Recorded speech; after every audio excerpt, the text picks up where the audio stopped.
I joined the Navy as a medical student in my 5th year of a 6-year degree, and I would have to say my prime motivation was that I had less and less time, because my university holidays were contracting, to earn money to support myself for the following year. And a friend of mine had joined the Army as an undergraduate, and I thought, they pay you to go to university, perhaps this will be for me. I do have an uncle who was in the Air Force and had served at Butterworth, but really I'd had not that much involvement with the military. As I said, this friend of mine seemed to enjoy being an Army undergraduate, so I went down to the recruiting office and I looked to see which service would suit me the best, and I applied for the Navy. I was probably ignorant and underprepared for the interview process that I went through, but I was prepared to, do my best in whatever I did. So I thought, well, this will be something interesting. And at that time I thought, well, that's not for the rest of my life. I've got a return of service obligation, and if I don't like it, I can return to my career in medicine. So it was for 2 years plus 1 year after that. So for 3 years, return to service obligation. And that seemed pretty distant at that point in time, because I was just starting my 5th year. I wouldn't have had to do that until I'd done 2 years working in a hospital, so that was 4 years away. At that point, I just knew that that was an obligation that I had coming up, but my life didn't change very much, other than that I had a bit more money to support myself and I didn't have to work quite so hard on other jobs.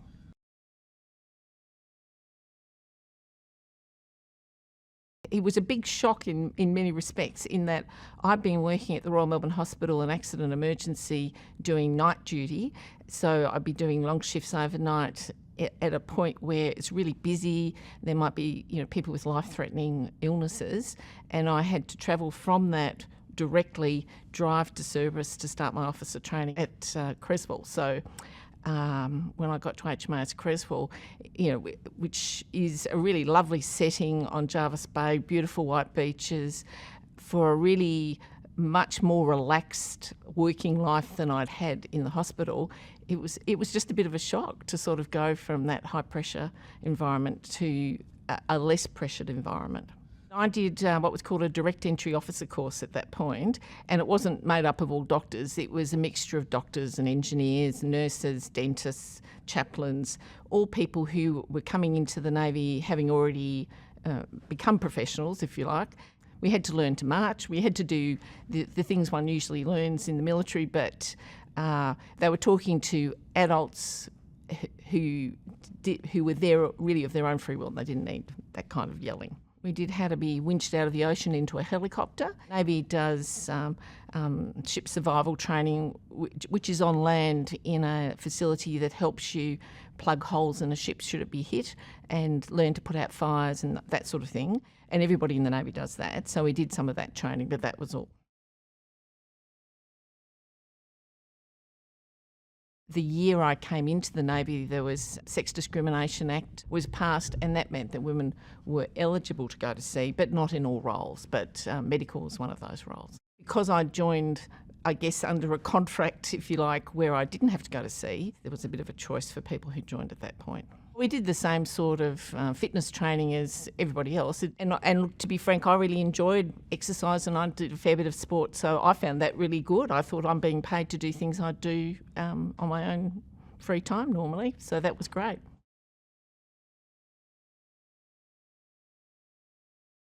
When I did medicine, 30% of the students in my year were women, so we weren't an isolated group, if you like, in that setting. And that was the same across most of medicine, that there were more and more women doing medicine, and so it wasn't so unusual.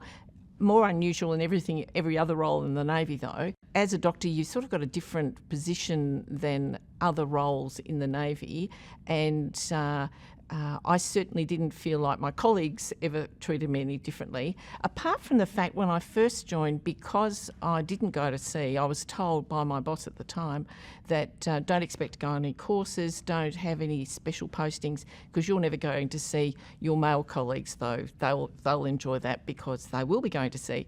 And I thought, oh well, only 3 years to go.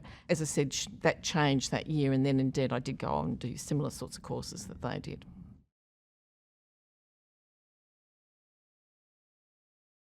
In those days, that you got posted to a ship for a posting, and sea postings were often around 2 years. These days, when doctors go to a fleet pool and they might go to one ship for a deployment and then come back and be put on another ship for a different deployment. So it was a different sort of way of posting people in and out in those days. I didn't really get that much training. I'm trying to think if I got any. I learned how to give an anaesthetic on my own and did some training for a doctor to be able to cope with emergencies at sea. But I didn't do particularly sea training. I remember I joined while the ship was waiting to dock. It was still at sea, so I got transported out in a boat, brought up into the vessel, and then we came alongside, which I thought was a bit silly, and why didn't they just wait till the ship came alongside? But I think it was probably to make a point and introduce me to the ship. It was a real learning curve because they'd often say, you know, doctor on the double to a part of the ship, and I'd have to go, where's that? And I really didn't know, and people would have to sort of take me to that part of the ship for a little while until I learnt where I was.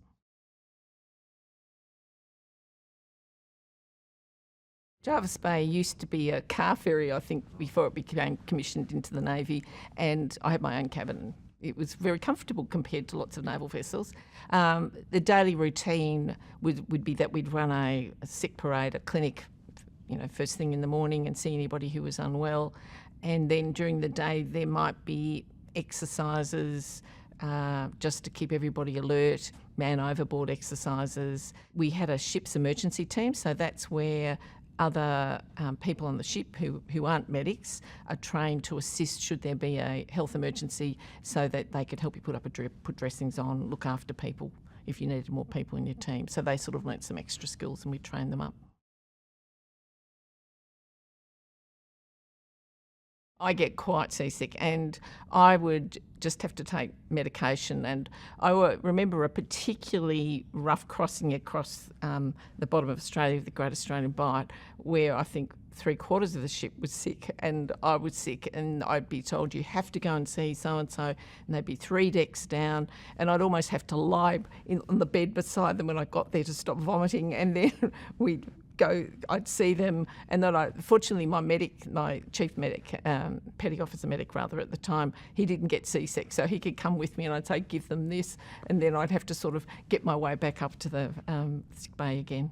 And not everybody suffers it, but the rougher it is, more and more people suffer it. It's one of those things you often get a bit more used to it as you're at sea, so it's often worse for the first 2 or 3 days, and then it improves.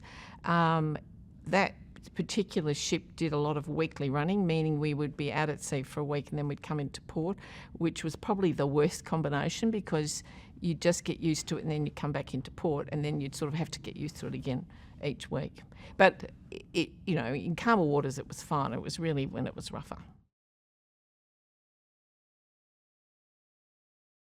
In those days, and I don't think it's the same now, you had to nominate a spouse whose career took preference for postings. As a clearance diver, he was probably going to be posted to fewer places than I would, so we nominated him. And also there was a bit of a shortage of medical officers, so it usually meant wherever he was posted, there was bound to be a position that I'd be able to be posted into. Clearance divers that's their full-time role. In the Navy there's what the Navy calls ship's divers, and then there's clearance divers. So a ship's diver could be anybody in the Navy who does a course on how to dive on scuba air, and you're really there to help out should the ship have, the propellers fouled, so that people could go underwater and have a look, and so it's a secondary skill, but a clearance diver, that's their full-time role. And they dive for a living. He was a clearance diver and mine warfare officer, so they also learn mine warfare. Clearance diving can involve deep sea diving. It can involve just normal scuba air diving. It can involve diving on oxygen sets, and it might be attack diving. It might be ships repairs, so underwater repairs, that sort of thing.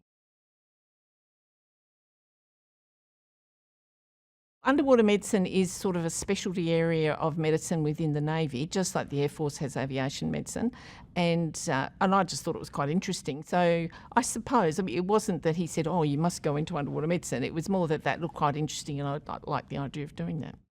We treated people in a recompression chamber, and I often explained it to people as saying when you're diving at at depth and you're breathing compressed air, which is what's in a diving set, you're dissolving nitrogen into your body, because that's what happens. It dissolves that gas into your body at pressure.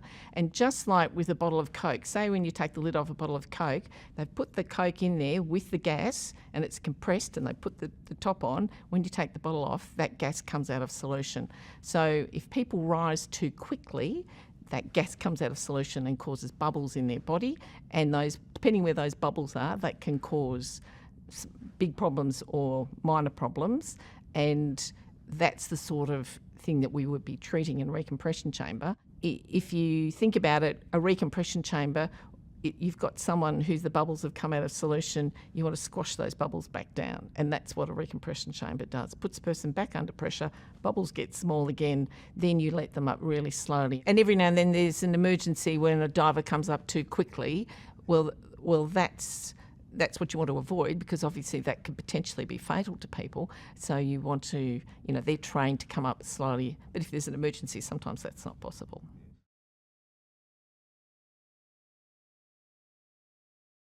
When my daughter was born, I said to the obstetrician, I need to have this baby now because my husband's posting to Western Australia on a ship and he'll be gone in 3 days. He said, sure. So I was induced and I had my daughter, and then my husband indeed posted to Western Australia. I was at home in Sydney and my husband just said, make sure you do the inventory because we've got a removal in 6 weeks. So I sort of learned how to be a new mum on my own. But in many ways that was, not too bad. I didn't have to worry about anything else but the baby and me. But I certainly hadn't done the inventory by the time my husband got back. And then we moved to the West, and then he went back to sea again. My mother-in-law lived not that far away, but she didn't visit that often. But fortunately, my daughter was pretty easy, and I didn't need that much support at the time. I think you blur those sorts of things in your memory, because otherwise, if it was difficult, you'd never come back and have another baby, I think. But I was on maternity leave for 6 months, but fortunately in Western Australia at Stirling was some friends from the Navy, and in fact one was a doctor who joined the Navy at the same time as me, and his wife had just had a baby as well, so I'd sort of had some instant friends when I moved over there, which was really great, because otherwise it's a bit isolated being in the West.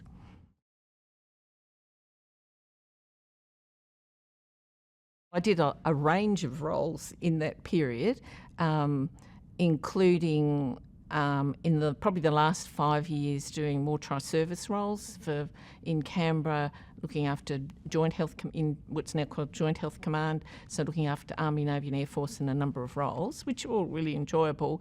At that point, there was only one star head of health, and I was a captain at that point, a Navy captain, like a colonel. So to become a Commodore, it was sort of on rotation for each service, and I might have had to wait 10 years for my turn to come up. So I thought, there's not enough jobs I really enjoy doing to wait 10 years for that opportunity. So I thought, well, I'll do something different.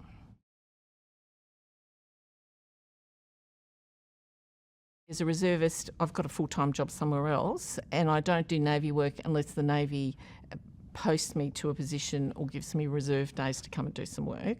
And I did a lot of, if you like, part-time work for Navy, things that weren't postings to an establishment, to go put my uniform on and go and do work. I did clearance of medically discharging people, things like that. So I did lots of different small things because I was skilled to do it.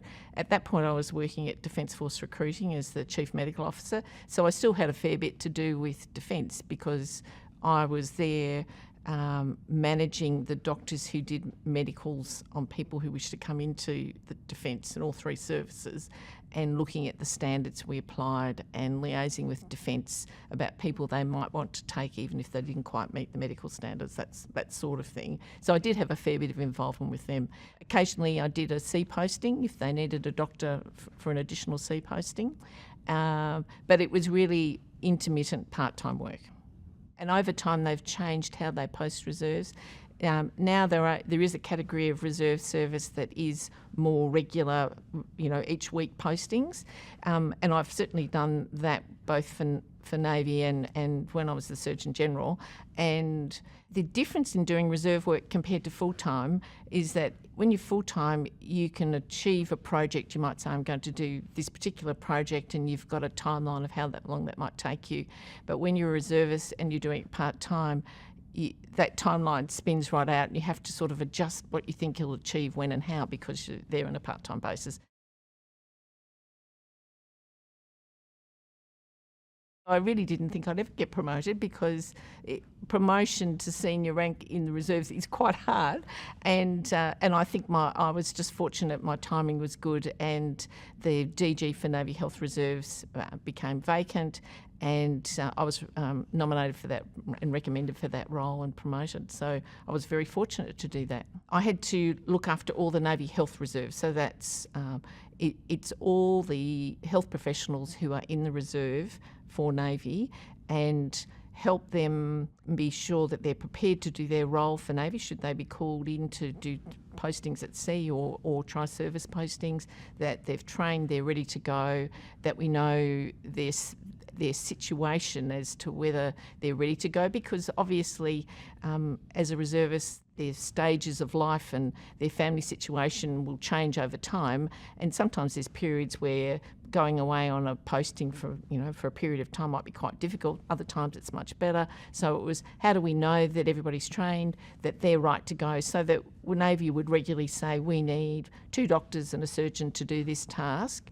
Who can you find for us? We'd have a really good feel for who's ready to go and who would be available, and we'd be able to give them a number of names of people who might be ready to go.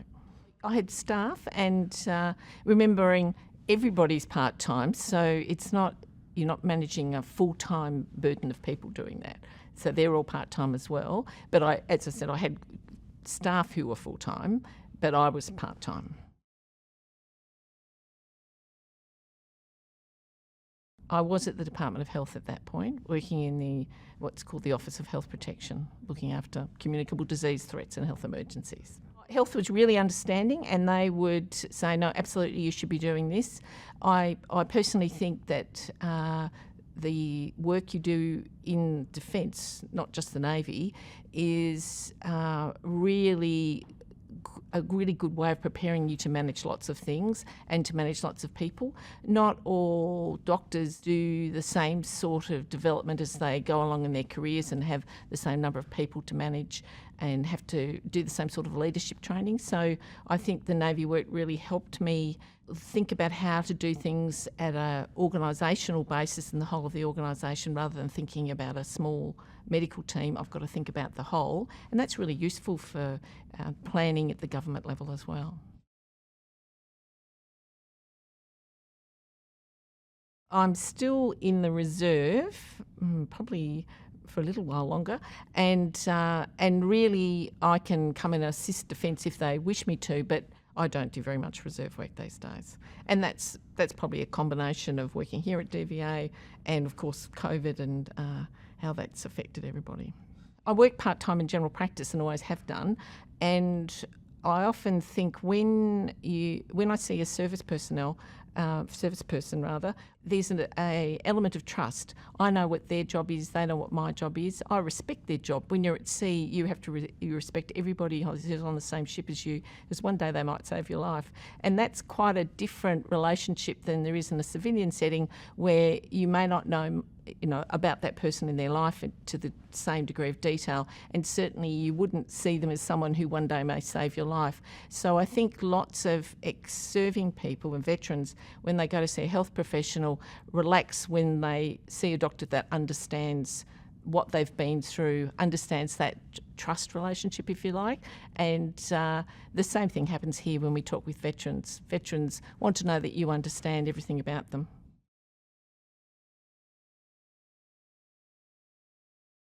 The Naval Health Service and health practice at sea is much more professional than it was when I first came in, and that's a reflection of health in general.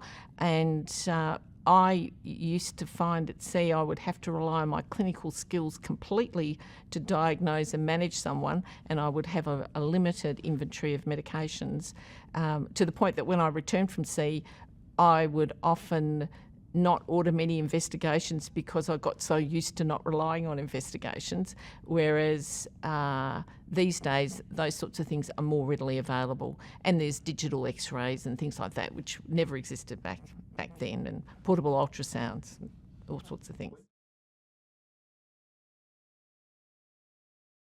All the services have their traditions and cultures, which you might think, why are they doing that? And I'm certainly no naval history buff to understand the history that might come to that, but that's part of their culture, and you just accept it and move on. I think early on, occasionally I'd hear, often it might be a senior sailor outside my door saying, I'm not going to see a woman, but that would rarely happen these days.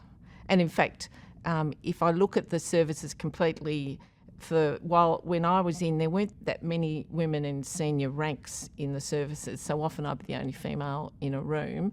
But these days, for health, for instance, the senior leadership is all female. So the Navy and the services have moved on, just like the rest of society has.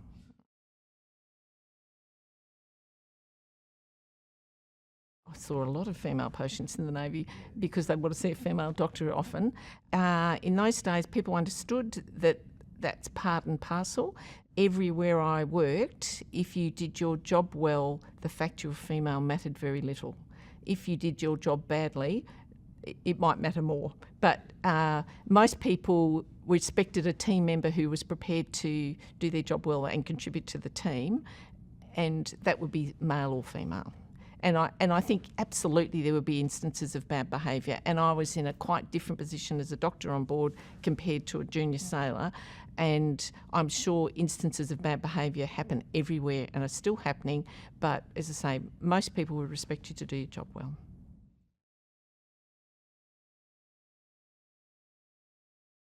They had a mess for sailors that was for women only. It was interesting, during that time my husband was looking at some mine warfare vessels that Australia was thinking of purchasing, and he visited the Swedish Navy, and he came home quite surprised at the time. He said, we've been out on these Swedish vessels, and he said, and they don't have any separate accommodation for men and women or separate bathrooms.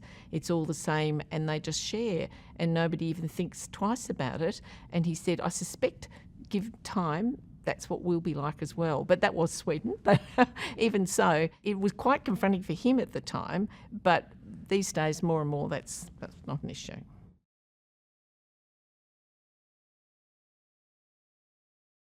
When you're at sea, the captain isn't part of the wardroom mess, so the captain eats in his cabin, has a sitting room there.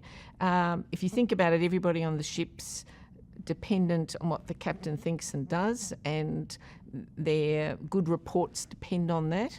It's sort of a bit less so as a doctor. I remember the movie Master and Commander with Russell Crowe. The doctor and the captain sort of have a slightly different relationship, and I think that's the same because the captain doesn't have many people to confide in, and doctors are there to maintain confidentiality.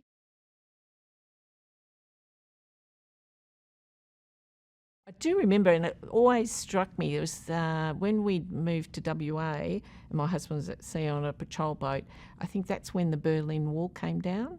And I remember he came back from sea and said, and something came up in conversation. I said, oh, that's like when the Berlin Wall came down. And he said, what do you mean? And they'd been at sea, they'd missed that. And that was a quite momentous event in history that they'd all just missed. And it just really struck me that you are quite isolated in those days. That's what it was like.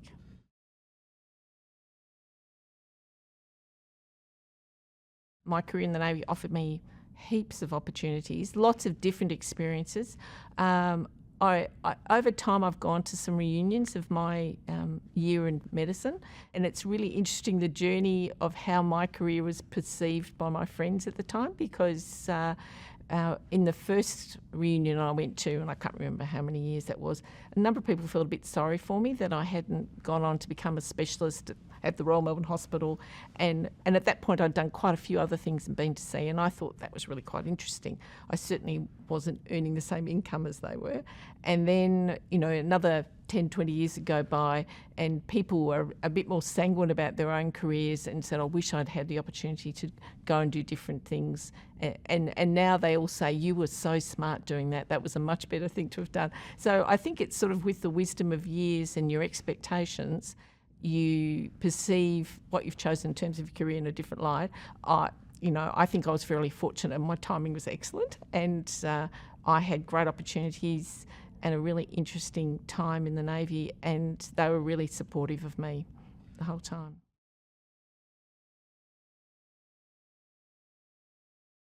I think it's an important day because we remember in Australia the contribution of serving personnel, and I'm sure many service personnel will say the time that they served was one of the best parts of their life and they really enjoyed it, but they do it at a cost, some a lot more than others.